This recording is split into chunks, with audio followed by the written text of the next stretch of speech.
माझ्या मुलांनी डान्स नसेल केला पण तो तर खूप छान मॅडमनी म्हणजे त्याच्यामध्ये इतका फरक पडला की तो टिफिन आज आम्ही बाहेर गेलो होतो, आजचाच विषय की बाहेर गेलो होतो तर त्याला मी नॅपकिन सोबत घेतली होती. त्यांनी जेवणाच्या ताटाखाली ती नॅपकिन टाकली आणि नंतर जेवण केलं. तर मला एवढं वाटलं की नाही बा, मी पण जॉब करते आणि माझे मिस्टर पण जॉब करतात, पण त्याच्यामध्ये एवढे चेंजेस आहे की मला त्याच्यासाठी वेळच मिळत नाही की त्याला वेळ द्यावा.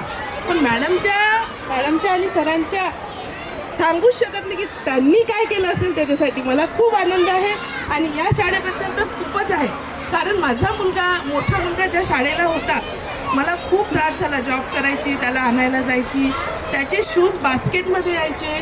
त्यामुळे मी मॅडमशी आधीच बोलली होती की मॅडम असं आहे, माझा पण जॉब आहे, माझ्या मिस्टरांचा पण आहे. पण मॅडमनी प्रत्येक गोष्ट ॲडजस्ट केली आणि आज तो खूप छान आणि एवढा शांत होता की मॅडमला माहीत आहे. खूप छान, सर्व बाबतीत तो बोलतो छान, गुड, थँक्यू, सर्व काही छान आहे त्याचं. Thank you ma'am. Thank you ma'am.